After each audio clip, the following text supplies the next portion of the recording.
प्रभु यीशु मसीह के नाम से सब लोग का स्वागत करते हैं। और एक बहुत बड़ी टेस्टमनी एक है, पूनम जी की फैमिली में बहुत बड़ी गवाही हुई है।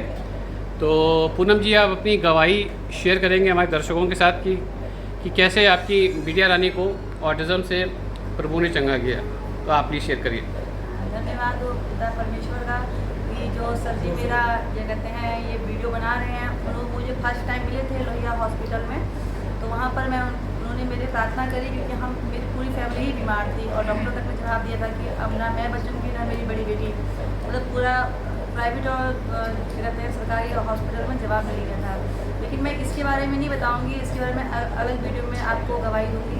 लेकिन मेरे साथ एक बहुत बड़ी घटना घटी थी कि मुझे 2.5 साल या 2 साल 8 महीने में अपनी छोटी बेटी के बारे में मालूम पड़ा कि वो ऑटिज़म पेशेंट निकली।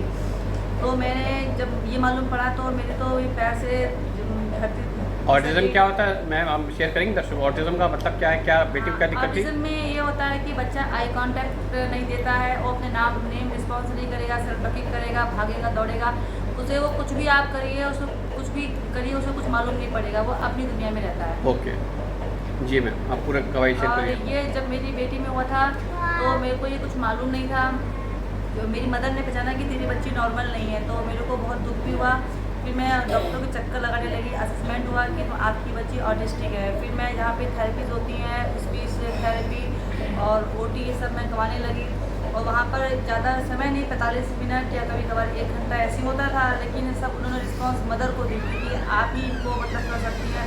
लेकिन मैंने जहाँ तक जितने बच्चों को मैंने 1-1.5 साल जब मैं बच्चे को ले गई वहाँ पर करवाने ये सब स्पीच थेरेपी, स्पीच और ये ओटी वगैरह, तो बच्चे में उतना रिस्पॉन्स नहीं था। लेकिन एक उम्मीद होती है मतलब उस बच्चे को बचाना है, लेकिन उतना कुछ दिखा नहीं। लेकिन जब मेरे को प्रभु के दास मेरे पास आए, उन्होंने प्रार्थना करी, तो उन्होंने जब मैं बीमार थी, बेड पर चली गई थी और मेरी बेटी, तो मुझे विश्वास नहीं था क्योंकि कोई मानता नहीं है इस चीज़ को। लेकिन उन्होंने कहा, उनकी जो वाइफ है उन्होंने कहा कि ऑटिज़म में एक स्पीड होती है। मैंने कहा कि मुझे विश्वास बिल्कुल नहीं था क्योंकि मैं साइंस देखती थी, ये कैसे हो सकता है। लेकिन जब मैं प्रार्थना में आई, उपवास में आई, और मेरी बेटी में ये था कि 5 दिन तक का सेम सिचुएशन थी ऑटिज़म वाली बच्चे की जो होती है। लेकिन 21 दिन का मैंने उपवास किया था, प्रार्थना करने लगी, तो मैंने अपनी बेटी में वो इम्प्रूवमेंट देखा कि लोग एक वर्ड के लिए तरसते हैं कि बच्चा मम्मा बोले, पापा बोले। मेरी बेटी ने पहले दिन से 2-2 सेंटेंस पूरे बोले, मम्मी मैं खाना खाऊंगी। मतलब क्या बात? बोला क्या ये मुझे नहीं पता, लेकिन अब पूरे सेंटेंस थे, पूरे 8-9 वर्ड, मम्मी मुझे खाना दो, रोज 2-2 मतलब कि सेंटेंस पूरे आ गए। जो पहले बोल नहीं पाती थी, बस 1 वर्ड बोल पाती थी और ऐसे करती थी, भागती थी, दौड़ती थी और चिल्लाती थी। मुझे बहुत शर्म आती थी। और मेरी बेटी को माइल्ड ऑटिज़म डिटेक्ट हुआ था। और इसलिए मैंने देखा जब प्रभु की कृपा हुई, जब मैंने व्रत किया और इन्होंने मुझे कहा कि वो स्पीड काम करती है। मैम ने कहा, जिन्होंने मेरे फर्स्ट टाइम प्रार्थना की थी, तो मैंने उसे स्पीड पर मैंने काम किया। मैंने उसे मतलब मैं खाली वचन बोलती गई और मैंने प्रार्थना में चली। वचन कौन सा बोलती गई अपनी बेटी पे? मतलब मुझे तो याद था कि मतलब कि प्रभु मेरा इलाज करके मेरे घाव को चंगा करेगा। मतलब मैंने ये बीमारी के सारे निकाल लिए थे, अपने सारे वचन निकाल के घोषणा करने से पड़ती सारे अधर्म को क्षमा करता है, वही मेरे रोगों को चंगा करता है। बेटी तेरे विश्वास में तो चंगा किया और प्रभु तेरे कोड़े खाने से मैं चंगी हो चुकी है। मैं मतलब क्योंकि हम फैमिली में सभी बीमार थे, मैं सबके लिए बोला था। लेकिन इम्प्रूवमेंट मेरी बेटी ऑटिस्टिक जो बेटी थी उसमें हुआ और दोबारा मेरा शुगर भी नॉर्मल हुआ। अभी शुगर भी नॉर्मल हो गई? वो मुझे कोई दिखता नहीं है सिम्टम। शुगर का पेशेंट बहुत पसंद होता है, टट्टी पेशाब करने में हर चीज़ वो सिस्टम में बहुत बेकार होता है। मैं शुगर की पेशेंट रह सकी हूँ, नॉर्मल है, कोई दिक्कत नहीं, कोई हरकत नहीं, कोई भी इशू नहीं। क्योंकि मैं बहुत ज़्यादा वो थी, मेरी लोग कहते हैं मानसिक पागलपन नहीं ठीक होता है, नींद नहीं आती। पहले दिन ही ये जो मैम बना रही हैं भैया मेरी क्या कहते हैं वीडियो, उन्होंने ही प्रार्थना की। मेरी बेटी उस दिन सोई जिस दिन वो 20 गोली सवेरे दोपहर शाम खाती थी, वो नहीं सोती थी, वो सोई और इसे पागल खाने जाने की नौबत आई थी। मेरी बेटी सोई थी और तब मैं जान गई। तब मैंने उस दिन सरेंडर किया, परमेश्वर कोई है, अगर मेरी बेटी बच जाएगी, क्योंकि डॉक्टर ने जवाब दिए थे नहीं नो, तो मैं तेरे में आऊँगी चाहे दुनिया मुझे कुछ भी कहे। अब वाकई में आज मेरे रिश्तेदार हैं, मुझे बोलते तो हैं पर मुझे एक एहसास होता है, कुदरत देती है कि वो तेरे से लव नहीं करते। बोलना अलग बात है, अंदर की फीलिंग अलग बात है, उनके अंदर में वो फीलिंग नहीं है। लेकिन हाँ, मेरी बेटी सबसे बड़ी गवाही मैं दूंगी हर मदर को जिनके बच्चे चाहे किसी भी लेवल के ऑटिज़म के, वो ठीक होता है। मेरी बेटी अभी इन लोगों से, अभी मैम से बात करी, बात तो नहीं बोली, मैंने मुझे पानी दे दो, मैं ये नहीं खाऊंगी। मैम ने कहा तुम्हारी बेटी बेस्ट है। कभी बेटी बैठती नहीं थी, क्यों फर्स्ट टाइम आई थी, आज मैं दूसरी बार आ रही हूँ, एकदम नॉर्मल बैठी है। जो नॉर्मल बच्चे हैं वो कूद रहे हैं, लेकिन मेरी बच्ची साथ बैठी है। सबसे बड़ी गवाही है। आप लोग देख भी सकते हैं। धन्यवाद।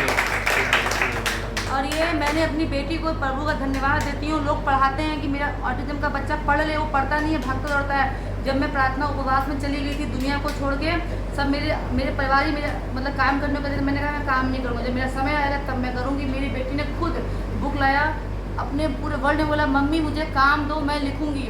मैंने ए से लेकर जेड तक लिखा। मैंने कभी लिखाना नहीं सिखाया। जब ऑटिज्म में सिखाती थी वो मैं लिखवाती इधर थी, वो देखती उधर थी। कोई इसका मतलब नहीं तो जीरो होता है। इसने पूरा जब मैंने ABCD लिख दिया, उसने पूरा कलर से दे दिया। औवा लिखा, पूरा दिया। और थोड़ा हिंदी में नहीं लिख पाती है, औवा लिख तो लेती है, थोड़ा तिरछा उर्छा भाग जाता है, लेकिन 1 to औवा और A to Z इसने अपने आप पढ़ना सीखा है। सबसे बड़ी गवाही ये है जो कोई नहीं कर सकता। धन्यवाद धन्यवाद धन्यवाद। तो प्रभु यीशु मसीह को आपने जाना और प्रभु यीशु मसीह ने इतने चमत्कार किए, तो आप जो है और प्रार्थना भी करती हैं, औरों के लिए भी प्रार्थना करती हैं और बहुत लोगों के लिए आप इंस्पिरेशन हैं। तो आप दर्शकों से क्या कहना चाहेंगी इस बारे में, यीशु मसीह के बारे में क्या कहना चाहेंगी? 2 शब्द में बताइए। मैं ये कहूँगी कि कोई भी ऑटिज्म की बीमारी, कैंसर की बीमारी, जिसको प्रभु ने सबसे पहले जब मैं प्रभु में आई तो उसने मेरे हाथ से, मैंने बैप्टिज्म भी लिया था, 1 महीना हुआ था, उसने मेरे हाथ से कैंसर के पेशेंट को पूरा मुक्त किया, वो चंगा हुआ।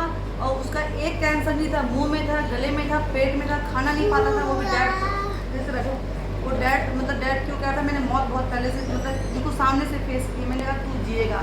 वो मुझे वो मतलब कि मैं ये बात कहूँगी ब्राह्मण का था, लेकिन वो क्या था, मैंने कहा तू जिएगा तो उठ जाएगा। मेरे को उस दिन विश्वास हुआ कि मैं किसी के लिए प्रार्थना करूँगी। मतलब मैंने ये चीज़ देखी है अपने से कि परमेश्वर मेरे घर में भले ही देर में गवाही बनाया, लेकिन जिसके लिए मैं प्रार्थना करती हूँ उसकी नंबर 1 की गवाही बनती है। मतलब मेरे परमेश्वर ने मुझे चंगाई कहा। Hallelujah hallelujah. तालियां स्वागत करेंगे प्रभु यीशु मसीह का। धन्यवाद हो। एक लड़का और था मेरे पड़ोस का ही था, उसकी ताली बजाया। अच्छा ये बताओ, अभी हम भी बजाएंगे। उसकी पूरी गर्दन टेढ़ी हो गई थी। रात में उसकी वहाँ पूरी मतलब कि यही था कि गर्दन टेढ़ी हो गई। बोले तो क्या हो गया था? गर्दन पूरी टेढ़ी हो गई थी। गर्दन टेढ़ी हो गई थी, अस्पताल में भर्ती था। तो हमने उससे कहा कि करो तो करो, हम नहीं करेंगे। तो उसकी बुआ मेरी दोस्त है, उसने कहा कि भाभी आप मेरे भतीजे के लिए प्रार्थना करो। उस जितने अस्पताल में गया उसको किसी ने लिया नहीं। मैंने कहा कि चल मैं प्रार्थना करती हूँ। फिर मैंने कहा कि परमेश्वर इसे किसी अस्पताल में डाल दे। मैं अपनी बेटी के लिए प्रार्थना किया करती थी रात में। मैंने कहा कि जब तक नींद नहीं आएगी, उसमें मैंने उस बच्चे का नाम भी जोड़ दिया। मैंने कहा परमेश्वर ये वचन मैं अपनी 2 बच्चों के लिए बोल रही हूँ, तीसरा उस बच्चे के लिए बोल रही हूँ। तो मैंने ये बोला था कि क्यों महारोग था। मैंने कहा ना उस मरीज से, रात का समय था तो मेरा एक नियम है रात को जरूर बोलती हूँ, ना उस मरीज से जो अंधेर में फैलती है, ना उस महारोग से जो दिन दोपहर में उजाड़ता था। मैं समझ गई ये महारोग है जो इसको ले जाएगा। लेकिन मैंने कहा डैडी तेरा कलाम सब। डैडी कौन है आपका? यीशु मसीह। हाँ ठीक है, बहुत बढ़िया। मैंने कहा कि धरती आकाश टल जाएंगे, तेरा वचन नहीं टलेगा। जहाँ मैं 2 बच्चों के लिए, मैं उपवास में ही थी उस दौरान, 17-18 दिन हुए होंगे। मैंने कहा मैं इस बच्चे के लिए बोलूँगी। मैंने आधा 1 घंटे बाद मैंने प्रार्थना करी। मतलब मैंने बोलती गई कि मैं उस बच्चे के लिए भी बोल रही हूँ जो अस्पताल में भर्ती है। मैंने उसकी मोबाइल पे किया, वो तो बेहोश ही था, लेकिन उसकी मौसा ने उठाया। उनने कहा कि बच्चा पूरा होश में है, गर्दन सीधी हो गई है, नॉर्मल है। और 1 हफ्ते बाद वो घर पर आ गया। फिर मैंने कहा कि चलो परमेश्वर का, उसने कहा, मैंने पूछा प्रभु को धन्यवाद हो, धन्यवाद हो, धन्यवाद हो। उसने कहा कि दवाइयों से ठीक हुआ, लेकिन वो मसीह को नहीं जानता था। मैंने कहा हाँ चल तेरा विश्वास ठीक है, मुझे पता है तू कहाँ से चंगा हुआ। जहाँ सबने तेरे को छुट्टी करी थी अस्पताल में, वहाँ पे तो प्रभु ने तेरे को हेल्प किया। प्रभु का धन्यवाद। प्रभु के लिए कुछ भी असंभव नहीं है। जो लोग दर्शक सुन रहे हैं इस बड़ी गवाही को ये जान लें कि प्रभु यीशु मसीह के लिए कुछ भी असंभव नहीं है। अगर किसी को कोई भी प्रकार की पीड़ा है, किसी भी प्रकार की दिक्कत है और मेडिकल साइंस उसको जवाब दे चुकी है, तो इस गवाही से लोग प्रोत्साहित हुए और ये समझे कि प्रभु के चरणों में जो भी आएगा, प्रभु यीशु मसीह के चरणों में जो आएगा वो खाली हाथ नहीं लेके जाएगा, वो झोली भर के जाएगा। प्रभु यीशु मसीह के नाम को महिमा देते हुए इस छोटी सी गवाही को ये समाप्त करते हैं। अगले समय हम लोग बड़ी गवाही के साथ फिर से पेश होंगे। जय मसीह की।